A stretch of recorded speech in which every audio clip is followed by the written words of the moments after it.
하루하루도 채운 술잔. 오늘도 지역의 예술인을 초대해 그들의 삶과 인생, 고민과 활동을 꺼내 듣는 예술포차의 불을 밝혔습니다. 안녕하세요.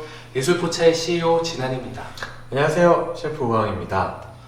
슬픈 일이 있거나 기쁜 일이 있을 때 우리는 노랗게 밝혀진 포장마차에 모여서 이야기를 나누곤 했는데요. 네, 예술인으로서 어떤 하루를 살아가고 계신지, 또 예술인에게 지역과 동료는 어떤 의미인지, 어떤 활동, 어떤 계획을 가지고 계신지를 꺼내 듣는 여자동 예술포차입니다.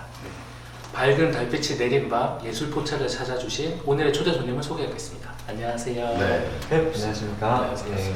네. 자기소개 한번 부탁드릴게요. 네, 저는 경남 진주에 있는 극단입니다. 사단법인 극단 현장의 대표 고능석입니다. 반갑습니다. 네, 반갑습니다.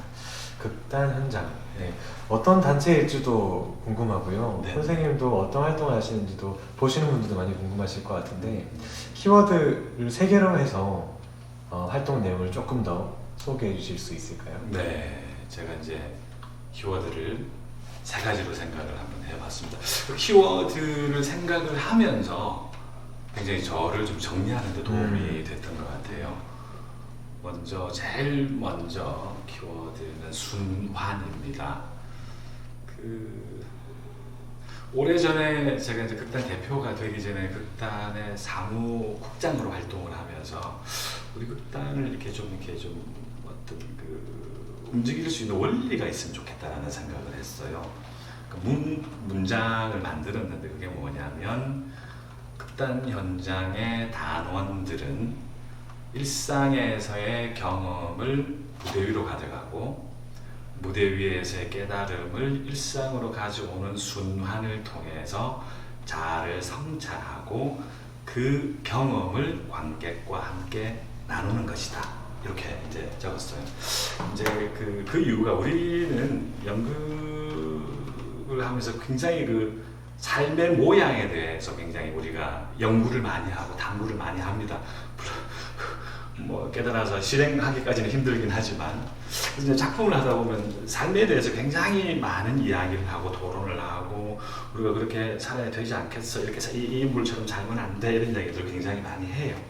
그래서 이제 작품을 하면서 깨달았던 어떤 철학적인 요소를 삶으로 가져가서 좀 실행해야 되는 거죠. 남명의 작품을 했으면 남명의 어떤 사상을 우리가 그래도 삶 속에서 한번 실행해 봐야 되기도 할 것 같기도 하고, 거꾸로 이제 우리는 일상에서 경험했던 걸 무대 위에 이제 계속 이제 인물을 생생하게 보이게 하기 위해서는 가져가야 되는 거죠. 이제 그런 측면에서 순환이라고 정하고, 근데 그러다 보면 자연스럽게 또 닦는 것까지는 아니지만 깨달음을 얻지 않겠나. 근데 이거는 사실은 실행하기는 굉장히 힘든 일이에요. 어떤 목표 지점이라고 해야 될까요? 그게 이제 순환이었고, 두 번째가 생존입니다. 다 이제 단체를 운영하시겠지만 생존해야 되잖아요. 예. 근데 생존하기 위해서 우리가 다양한 방식으로 접근을 합니다. 첫 번째는 좋은 작품을 만들어야 되는 거죠. 이 좋은 작품이라는 건 대중이 좋아하기도 하고 예술성도 있는, 그야말로 웰메이드 작품을 만들어서 전국에 투어 공연을 다니기도 하고, 사회적으로 의미 있는 어떤 예술 교육 프로그램을 개발해서 관객들하고 사람들하고 나누기도 하고, 이런 활동들을 굉장히 많이 합니다. 또한 공모 사업에 지원을 하기 위해서 사업 계획서도 굉장히 잘 써야 되고, 사업 계획서를 잘 쓰려고 하다 보면 책을 읽어야 되고, 이게 사실은 생존이라는 게 1차원적인 생존이 아니라 극단 전체를 관통하는 어쩌면 그런 키워드이기도 하기도 하죠. 이제 이 앞에서 얘기했던 이 2가지가 크게 우리 극단을 감싸고 있는 큰 이제 틀이라고 볼 수가 있는데요. 그러다 보니까 지쳐요, 사람들이. 이게 이제 순환이라는 약간 단어는 어떤 개인의 욕망보다는 좀 이성적인 쪽에 가깝잖아요. 그래서 이제 이런 생각이 드는 거죠. 아무 간섭 안 받고 내가 정말 하고 싶은 대로 장난 한번 쳐봤으면 좋겠다. 관객이 보고 저게 뭐야, 진짜 재미없네 하고 침을 뱉고 가더라도 그런 작품을 해봤으면 좋겠다라는 욕망이 저한테 있는 거죠. 그래서 제가 키워드를 이렇게 세 가지로 한번 정해봤습니다. 순환, 그리고 생존, 장난. 예. 네. 그 문득 말씀 주신 걸 듣다 보니까 연극이라는 어떤 이런 하나의 극이라는 것 자체가 어떤 표현이고 네. 뭔가 우리가 보통 향유한다고 얘기하는 네. 문화적 장르 중에 하나인 것 같은데 네. 여기 안에 자아 성찰이라는 개념까지 도달하게 된 그 이유가 무엇일지 좀 궁금하더라고요. 저는 예술의 가장 궁극적인 목표는 그거라고 생각을 합니다. 어떤 처음에는 하고 싶은 욕망에서 출발을 하지만 예술 행위가 일어난다는 건 어떤 욕망에 머무르고 있으면 예술 행위가 일어나지 않는다고 생각을 하거든요. 예를 들어서 미술 작가가 자기 작품을 그려서 자기 혼자만 보고 있으려면 자기만의 저거죠. 누군가가 본다라고 생각하고 그들을 의식해서 무언가를 했을 때 예술 행위가 이제 또 어떤 시도들이 일어난다고 생각을 하거든요. 그래서 제가 이제 그런 얘기를 해요. 노래하는 친구들한테 노래하니 공연하니? 라고 물어봐요. 되게 어안이 벙벙해 하는데 노래는 혼자만 해도 돼요. 근데 이제 관객 앞에서 하려면 뭔가가 달라야 되는 거죠. 발성도 해야 되고 뭐 이렇게 조그만한 어떤 퍼포밍도 해야 될 거고 여러 가지가 있을 거잖아요. 그죠? 네, 이제 그런 측면에서 네, 굉장히 중요한 얘기 해주신 것 같아요. 단순하게 우리가 뭔가 즐기고 끝나는 그렇죠. 것이 아니라 창작자가 어떤 태도를 좀 가져야 예, 되는지를 맞습니다. 네, 함께 얘기해 주신 것 같아요. 이렇게 고등성님의 그 예술 철학을 듣다 보니 궁금한 것이 고등성님의 그 어떤 창작이나 예술의 시작점이 언제인지가 좀 궁금하거든요. 시작점. 연극을 시작하게 된 계기 이런 네. 건가요? 네. 이게 한 이거 좀 얘기하기가 좀 꽤 긴데 한 3번 정도 그런 이제 기억들이 있어요. 첫 번째는 왜 나한테 이런 욕망이 일어났을까라고 생각을 했더니 어릴 때 그 경상도 말로 회치라는 말이 있어요. 회치. 이쪽에 있는지 모르겠는데 진주 쪽에는 회치라는 말을 쓰는데 그 농사 짓는 동네 마을 사람들이 1년에 몇 번씩 모여서 장구 치고 놀면서 술 마시고 노는 거예요. 근데 유독 우리 동네에 절이 하나 있었는데 4월 초파일만 되면 어른들이 춤추고 놀았어요. 꼬맹이인 내가 항상 거기에 끼어가지고 춤추고 놀았던 기억이 나요.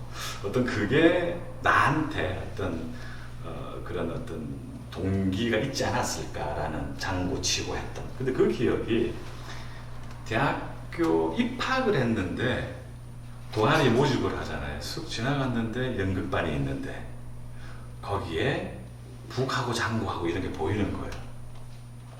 무언가가 이제 그 어렸을 때 그런 어떤 나의 감각들이 다시 이제 그 어떤 그쪽으로 인도한 것 같은 그런 느낌이 들기도 하고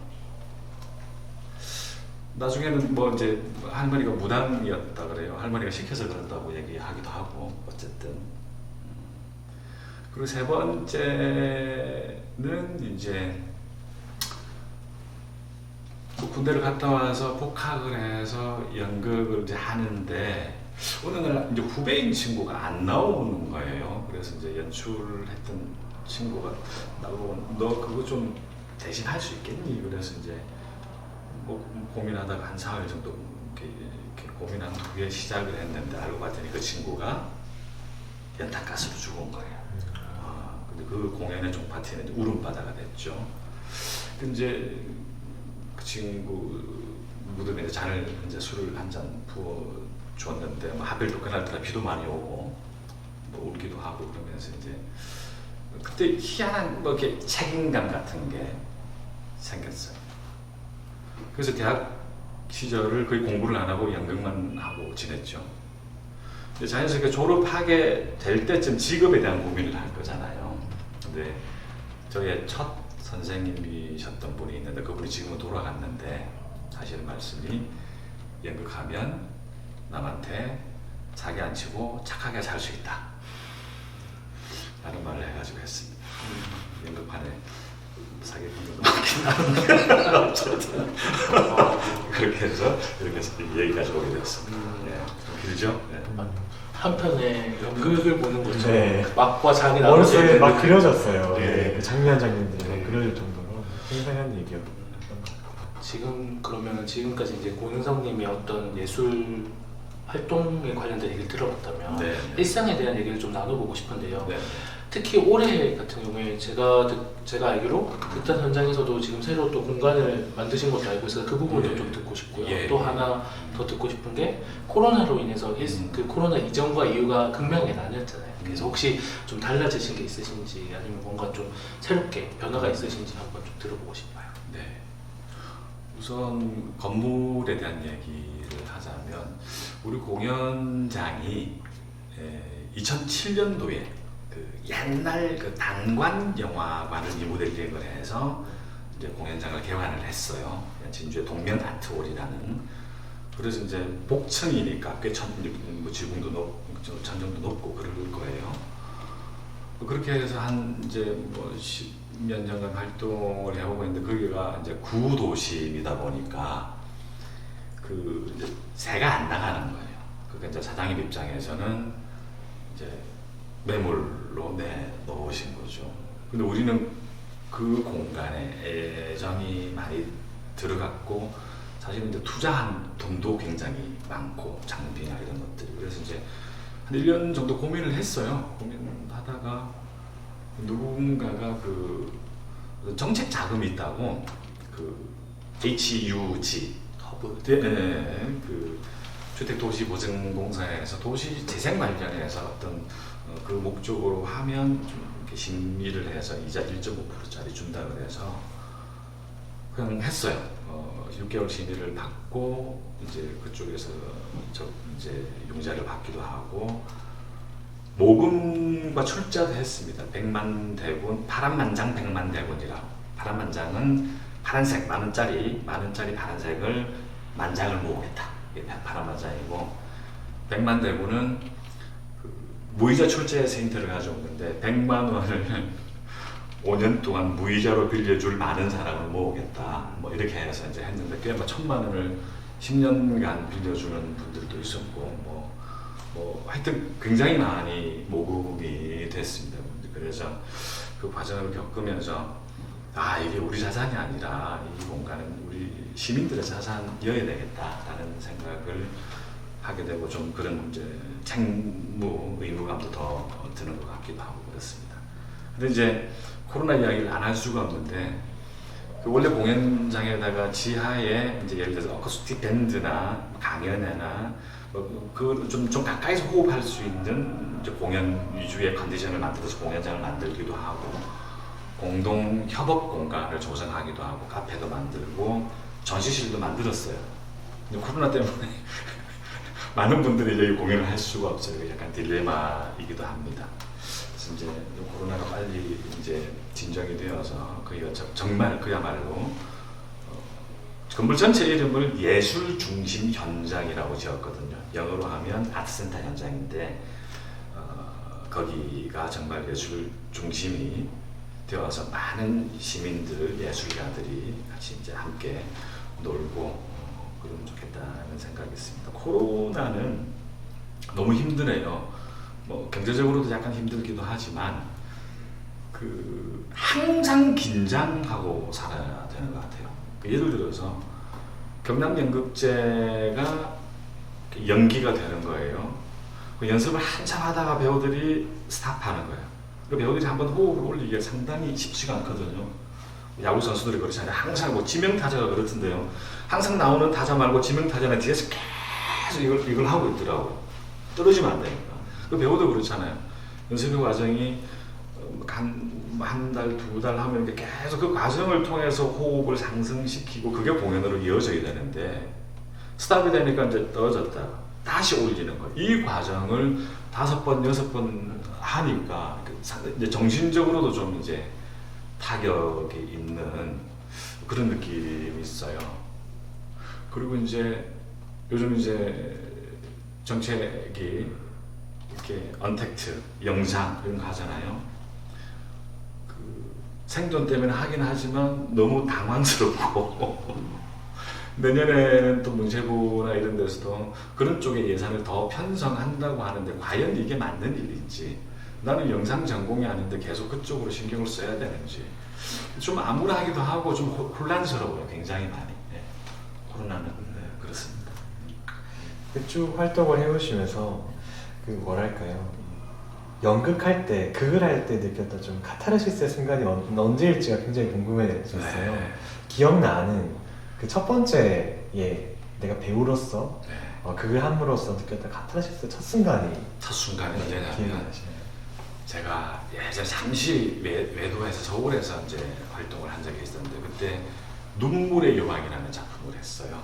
거기에 이제 주인공들이 있고 이제 뭐 전도연 뭐 이런 분들이 주인공이고 지금 이제 신구 선생님 이런 분들이 그 다음 라인이고 제가 이제 그 다음에 한 3번째 포진되어 있었고 뭐 그러다가 서울에서 공연을 하고 또 지방 투어 공연을 하게 되었는데 신구 선생님의 방송 때문에 이제 못 나오고 이제 제가 신구 선생님 역할을 맡는 거예요. 근데 그 역할이 그 빨치산 이현상 역할인데 그 당시 그 연출은 이현상 선생을 굉장히 민족주의자로 그렸어요. 근데 이분이 이제 막 빨치산 이제 토벌대가 쳐들어오고 있는데 이분이 막 굉장히 큰막 일성으로 막 시를 하는 수 있는 게 있어요. 근데 이제 신구 선생님 대열을 내가 하는데 아무리 흉내를 내도 그 선생님의 깊이와 넓이가 안 나오는 거예요. 소리통도 안 빠지고 굉장히 고민을 하다가 막 스트레스가 이만저만이 아니었어요. 근데 어느 날 갑자기 어떤 생각이 들었냐면 커다란 지리산 그 산맥이 눈에 보이기 시작하면서, 그러니까 나도 큰 산맥이고 당신들도 산맥이다. 산맥과 산맥이 붙으니까 내가 한번 붙어볼 수 있겠다라고 이제 그날 대사를 했는데 그때 보이스 코치가 신구 선생님보다 오늘 좋더라고요. 그때 오는 그 카타르시스가 야 내가 한 단계 올라갔다라는 그 기분이 이루 말할 수가 없죠. 역시 이제 올라갈 때 성취감을 느끼죠. 네. 그러면 반면에 우리가 인생을 살면서 또 예술 활동을 하시면서 연극에도 그럴 때가 있잖아요. 좋을 때가 있다면 하이라이트가 있다면 또 이렇게 깔아질 때도 있는데 혹시 이 예술 활동하시면서 가장 좀 힘드셨던 구간이 있다면 언제? 전 지금 한 3, 4년 전부터 지금까지가 굉장히 힘들어 죽겠어요. 내가 왜 대표를 했는지 자격이 역시 연극의 무대 위와 무대 뒤는 좀 다른가 보다. 그러니까요. 네. 사실은 연극을 한 게 내가 사실은 나는 배우 전공이었어요. 근데 역할 때문에 연출도 하게 되고 또 주어진 역할 때문에 경영을 하잖아요. 배우를 한 6년 전에 스탑을 했습니다. 모든 사람이 너는 배우 해야 된다 그랬는데 역할이 연출하고 경영이 약간 맞닿아 있으니까 이건 내 욕심이고 전체를 위해서 이걸 조금 내려놔야 되겠다. 몇 년 후에 다시 해야 되겠다. 이런 생각이 드는데 이제 사실은 속내는 그 아까 건물도 사고 그런데 제가 카페를 운영해 본 사람이 아니잖아요. 근데 그걸 해야 되니까 이게 뭐 그게 너무 힘들어요. 주변에 많이 도와주기도 하지만 그러면서 가끔씩 이제 자존감이 약해지는 순간도 있고 지금 내가 연극하는 사람 맞나? 뭐 그거는 지난 대표님도 있지 않나요? 좀 심해지기도 하고 병원에 가야 되나 싶기도 그렇기도 합니다. 네. 그럼 그렇게 하실 때 지금 배우로서는 살짝 지금 뒤로 물러나실 때 있잖아요. 그것에 대한 욕구나 욕망은 없으실까요? 있습니다. 사실 있고 제가 스탑을 하게 된 계기가 2가지 때문에 스탑을 했는데 무대 공포증이 왔어요. 그게 아마 지금 생각해보면 내가 욕심이 너무 많았던 것 같아요. 난 항상 요만큼을 해야 돼 라고 생각을 하니까 자꾸 내 스스로를 좀 이렇게 낮게 보고 했던 게 많은. 그래서 좀 이제 조금 그거를 좀 이제 만나는 순간이 올 것 같아요. 조금 이제 그러면 이게 용서가 될 때 제가 무대에 설 수 있을 것 같아요. 그때는 힘이 많이 생길 것 같은데 저한테 기다려주고 있습니다. 뭔가 쭉 활동해 오시면서 활동 기간이 너무 길다 보니까 저 개인적인 팁을 좀 얻고 싶어서 네, 그런데요. 활동을 지속할 수 있을 때 회복하게 했던 힘, 무엇으로 회복을 하고 어디에 기대서 쉬었고 계속 활동이 왔는지 그 방식이 궁금합니다. 지금 그 방법 찾고 있는 중인 것 같아요. 사실은 이렇게 떨어져 본 적은 없어요, 개인적으로. 계속해서 저는 예를 들면 나이가 20에서 30을 넘어갈 때 30대에서 40대를 넘어갈 때 굉장히 고민들을 많이 한다고 하잖아요. 김광석의 30점에를 맨날 부식 들어놓고 그런데 저는 그런 거 별로 없이 그 당시에 일이 많았던 것 같아요. 정신 없으니까 그 고민을 할 여력이 없었던 거죠. 그래서 소망이 하나 있었어요. 우리 극단을 완전한 시스템으로 만들어 놓고 나면 나는 작품만 할 거야 라는 이런 욕망들이 있었죠. 요즘 뭐 완성은 안 되는 것 같고 이제 여전히 그건 묻고 있습니다. 근데 지금 나는 약간 이제 약간 순환 뭐 이제 이런 단어들 속에서 그리고 내 욕구 이것과의 균형 요 속에서 좀 찾으려고 노력 중에 있습니다. 쉽게 드러나지 않지만 아까 뽑아주셨던 키워드 장난이라는 단어에서 뭔가 짐이 많으시구나 선생님께서 지금 맞아요. 책임져야 되고 또 더 좋은 퍼포먼스를 보여줘야 될 상황에 있으시구나라는 게 좀 간접적으로 느껴지는 것 같아요. 그렇게 없습니다. 사실 제가 이 좁은 포차의 CEO 하는 것도 너무 어깨가 힘든데 건물까지 이렇게 하시려고 하면 너무 힘드실 것 같아요. 제가 고능성님께서 이렇게 말씀 이렇게 하시지만 경남에서 활동하는 후배로서 경종을 많이 울려주세요. 왜냐면 제가 알기로도 극단 현장이 그 단원들의 처우나 이런 환경들을 되게 신경을 많이 써주시고 정말 많이 챙겨주신 걸 알고 있어요. 그래서 저는 사실 그 얘기 들었을 때 작년인가 한번 이게 그 월급을 올리셨던 적이 있다고 들었는데 뭐 그리고 어쨌든 많은 돈은 아니지만 네.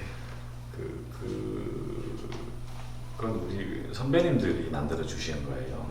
그 제가 이제 우리 극단의 상임금 단원 1호인데 우리 극단이 그 동우회라고 그랬죠. 직장인들이 연극을 하는 지금처럼 생활 극단하고 좀 다른 굉장히 열심히 하는 그런 분들이 이제 극단이 새로운 미래를 설계를 하려면 상금 단원이 있어야 된다라고 해서 제가 95년도에 들어갔는데 그 당시에 월급을 15만 원을 줬어요. 그 전통을 이어가려고 하는 거죠. 상금 단원들한테. 그래서 최저임금을 주기도 하고 못 주기도 하고 뭐 이런 과정들이 끊임없이 이제 있는 거죠. 그래서 이제 조금 콩 한 조각 나눠 먹는 것처럼 같이 계속 이제 이걸 같이 나누어서 꾸준하게 근데 가끔씩 받는 것보다는 꾸준하게 월급 형태로 받는 게 자기 삶을 설계하기가 좀 편하니까 이제 그렇게 하려고 노력해 왔고 또 그게 저한테 굉장히 짐이 되기도 하고 그렇습니다. 그래서 제가 그 얘기 들었을 때 너무 걱정도 되면서 힘드시겠다는 생각을 했어요. 사실 예술포차 이거 하는데 우왕 셰프님의 월급도 제가 챙겨야 되고 스태프분들 챙겨야 되고 저도 많이 그럴 때가 있거든요. 힘들 때가 있거든요. 근데 그런 삶을 힘들게 어깨에 짊어지고 살아가시면서 고민성님 생각하실 때 가장 좀 중요한 가치랄까? 좀 지키고자 하시는 가치가 있으시다면 어떤 게 있으실까요? 저는 건물을 사고 막 이렇게 하는 게 극단의 다음 세대들한테 이어준다고 생각을 하거든요. 이게 나중에 너무 강요가 되면 어쩔까라는 걱정이 되기는 하는데 가치가 계속 이어졌으면 좋겠어요. 뭐 이게 가치라는 건 제가 얘기했던 어떤 사회적인 가치 뭐 이런 것들인 것 같아요. 그게 좀 이어졌으면 좋겠다라는 생각을 가지고 있습니다. 그럼 이제 조금씩 마무리를 하면 될 것 같은데요. 그 대답해 주신 것에 이어서 지역에서 활동하는 문화예술인들 이들에게 필요한 게 무엇일지, 이들을 지원하기 위해서는 어떤 게 필요할지. 지원을 한다. 네. 지원하는 여러 가지 방식이 있을 것 같아요. 저는 뭐 예를 들어서 우리가 자체적으로 역량 강화를 할 때 1차적으로 뭐 배우들한테는 기술을 가르치기도 하지만 화술 이런 걸 가르치기도 하지만 워크숍을 하기도 하지만 인문학 강연을 듣기도 하거든요. 그게 배우 훈련이다. 어떤 삶에 대한 관점이 배우를 성장시킨다라는 쪽으로 하기도 하고, 뭐 경제적으로 봤을 때는 뭐 이제 지원금 이런 걸로 봤을 때는 예를 들면 뭐 이렇게 좀 장기적으로 봤을 때는 기본소득이나 이런 쪽으로 가는 게, 기본소득 제공하고 이렇게 작품별로 지원 하나도 안 하고 뭔가 주셔서 뭔가 할 것 같아요. 예술 장난치고 놀 수 있을 것 같아요. 그래서 뭔가 새로운, 지금은 이렇게 틀 안에 가두어서 자꾸 그런 식으로 만들기 위해서 가둬놓는다는 느낌이 들기도 하고, 뭐 그런 생각들이 드네요. 그러면 아까 이야기 속에서 고윤성님께서 서울에서도 활동하시고 하셨는데 또 어떻게 보면 다시 또 경남으로 오셨잖아요. 네. 그럼 고윤성님이 생각하시는 경남, 네. 또 고윤성님에게 경남에 어떤 의미가 있으신지 좀 저는 일단 제가 여기서 뿌리를 받고 계속 살아가야 될 곳입니다. 그래서 끊임없이 여기서 지역에서 사람들하고 호흡하면서 계속 어떤 문화예술 활동을 해야 될 곳이죠. 또한 이제 조금 나이가 드니까 책임감이 생겼어요. 그래서 우리 이제 그 기획하는 친구한테, 통영에 있는 그 기획자한테 제가 합니다. 워크숍을 하기도 하고, 당신이 가지고 있는 모든 것들을 좀 이렇게 다 내놔라. 그런 얘기를 하기도 하고, 그러고 있습니다. 경남 연극이 그 다른 지역에 가면 굉장히 우리 칭찬을 많이 해요. 인프라가 좋다고. 아니, 우리는 인프라가 좋은 게 아니라 우리는 되게 공정한 게임을 하고 있습니다. 그런 얘기를 많이 합니다. 제가 올해 경남 연극협회 지회장이 되면서 제가 그 슬로건을 걸었어요. 품격. 품격이라는 건 사적으로 취하지 않는다. 나누어야 된다. 진보라는 얘기 많이 했는데, 품성의 진보라는 얘기를 제 아는 동료들이랑 했었어요. 계속 이념의 진보, 뭐 어떤 정책의 진보, 뭐 과학의 진보 이런 것들이 있어요. 품성의 진보라는 건 이기적인 게 아니라 나누는 거라고, 그런 얘기를 많이 하거든요. 그런 가치를 가지고 계속 좀 이렇게 우리가 나누고 하다 보면 좀 어떤 좋은 풍토가 만들어지지 않을까, 그런 생각을 가지고 있습니다. 방금 답변에서 나눔에 대한 얘기를 해주셨는데요. 예술포차라는 자리가 예술인들의 활동을 좀 알리고 그들의 생각과 삶을 좀 이렇게 널리 알려주기 위해서 펼쳐진 공간인데요. 이 컨텐츠인데, 이 예술포차를 소개해 주시고 싶은 동료분들이 있으시다면 혹시 좀 해주시겠어요? 아까 제가 아까 하면서 이제 기획자가 한 명 있다고. 네. 통영에서 이제 활동하고 있는 우리 재상아 통영 복수골 기획자님, 꼭 소개 좀 하고 싶습니다. 네. 혹시 이유가 있으실까요? 다른 예술 분야들도 마찬가지겠지만 그 양반이 처음 기획이라는 걸 시작할 때 이런 워크숍이나 뭐 지금 하고 있는 우리 주변에서 벌어지고 있는 워크숍이나 뭐 강연회나 이런 게 전혀 없었어요. 그냥 맨땅에 시작하는 거예요. 개척하고 해서 지금 굉장히 훌륭한 기획자로 성장을 했거든요. 그래서 제가 당신의 경험으로 후배들한테 좀 잘 나눠줬으면 좋겠다라고 이제 하고 있는 사람입니다. 훌륭합니다. 예술포차가 내년에도 이어져서 네. 꼭 통영의 재상아 기획자님을 모셔서 네. 얘기를 들어보면 좋겠습니다. 그렇게 해주시면 감사하겠습니다. 네.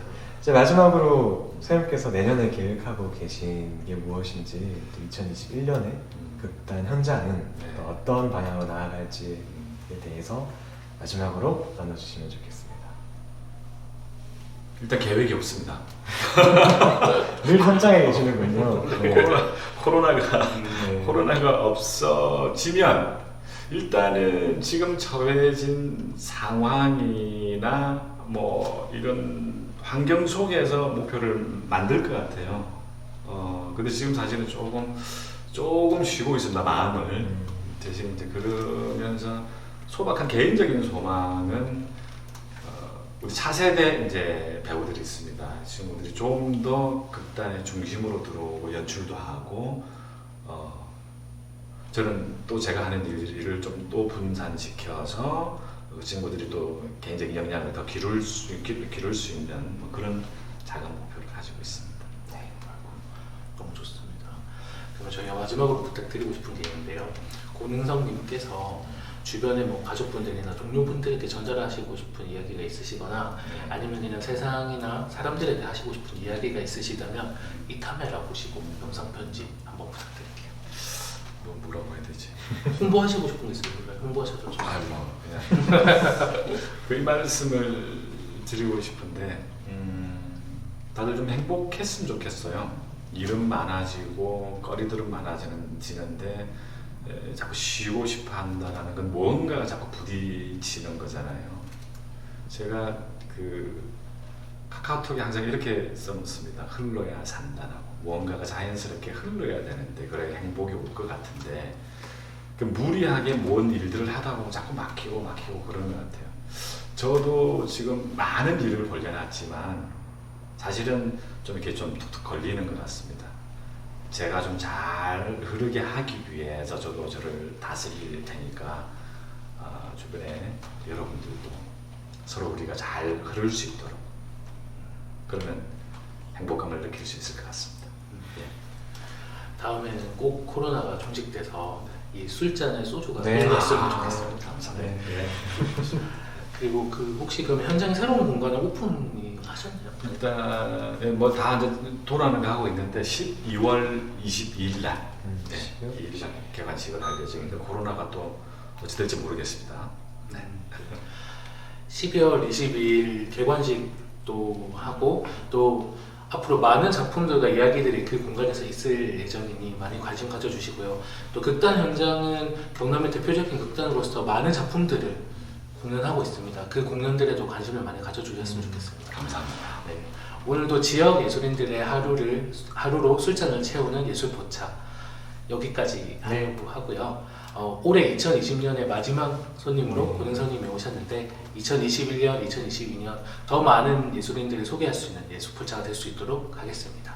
다음 예술 포차에서 만나 뵙겠습니다. 감사합니다. 네, 감사합니다. 수고하셨습니다. 네. 감사합니다.